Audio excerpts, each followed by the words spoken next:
Recién me volví del segundo módulo de curso MEMOS, como está pensando con él, que é Executive Masters in Sports Organizational Management, como está a oportunidade de fazer danke na solidariedade olímpica e claramente o Comitê Olímpico Urbano.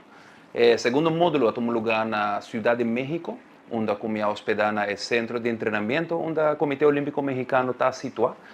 Uma oportunidade sumamente bonita, onde o comitê organizador faz tremendo trabalho de acaparar os turinana.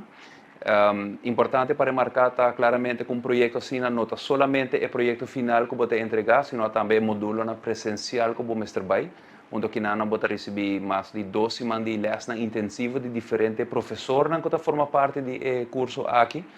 e também você fazer entrega de certo trabalho. O módulo aqui conta com, por exemplo, organização de eventos multideportivo,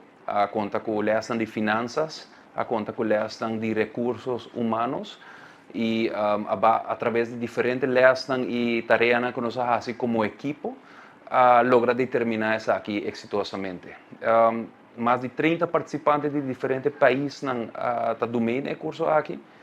Me penso que o projeto de idioma espanhol, pois claramente está hope de país pan-americano e algum de país europeu também que está do meio não, e me mestre visa que de verdade o módulo aqui está hope bom,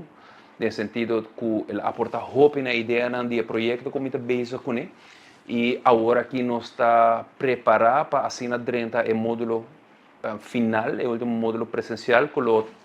terminar na Lausanne, Suíça, pois na casa do Comitê Olímpico Internacional, onde como eu me apresentar a versão final do projeto, como está bem com ele.